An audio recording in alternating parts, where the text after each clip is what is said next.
While washing her face, the girl suddenly noticed the acne that had accompanied her for years had mysteriously begun to fade. At first, she thought she was dreaming, but when she wiped her face with a towel, the acne slowly vanished completely. This reminded her of a car accident that morning. Initially, she thought her father had hit a wild deer, but when they got out to check, they discovered a rare unicorn. Strangely, the unicorn's horn emitted a glow, just as Anne was fascinated by this new creature. Her father, fearing discovery, suddenly grabbed an iron bar and struck the unicorn dead. Its purple blood instantly splattered their faces, and believed her acne vanished, likely due to the unicorn's purple blood. Sure enough, her father's body began to change. His nearsightedness vanished, he could see clearly without glasses, as if healed by some magical power. Little did they know, a terrible disaster was approaching. It turned out Lawyer Jack had come to this wealthy mansion because the cancer-stricken tycoon was dying soon. The tycoon had invited Jack to arrange his will. Suddenly, Anne appeared and interrupted them. The unicorn's corpse was hidden in the car, and urged her father to dispose of the unicorn immediately, as she had discovered its extraordinary powers. No sooner had she spoken than a sudden noise came from the car outside. Immediately afterward, the vehicle shook violently. This instant made the wealthy man sense something was amiss. He hurriedly sent men to investigate the vehicle. Something seemed to be struggling inside. Before anyone could react, the unicorn burst through the car.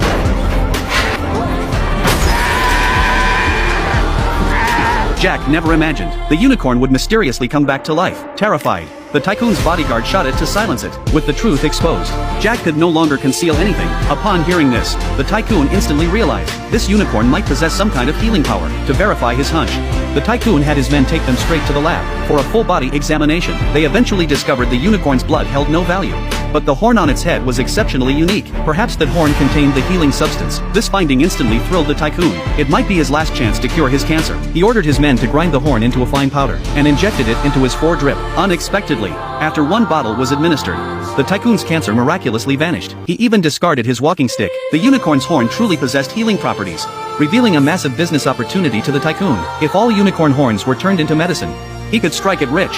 But Annie suddenly felt uneasy. She began researching unicorns. These mythical creatures had appeared in the Middle Ages. Back then, capitalists seeking profit began hunting them in large numbers. Though many people's illnesses were cured, they eventually fell victim to some curse, all meeting tragic ends. To prevent such a tragedy, Annie urged the tycoon not to proceed, but greed had blinded him. They even had the unicorn packed up and shipped elsewhere. The tycoon then organized a banquet to reward the father and daughter. Unexpectedly, at that very moment, the mansion suddenly lost power for no apparent reason. Even cell phones seemed to suffer some interference. Fortunately, the electricity soon returned to normal. But just as everyone relaxed their guard, a sudden, eerie roar echoed from the surroundings. As the crowd stood bewildered, a doctor suddenly felt a chill down his spine, followed by a spray of something. When the woman opened her eyes, she froze in shock. A horn had pierced the man's chest. They never imagined there was more than one unicorn. Clearly, the unicorn outside had come for revenge. The bodyguards, seeing this,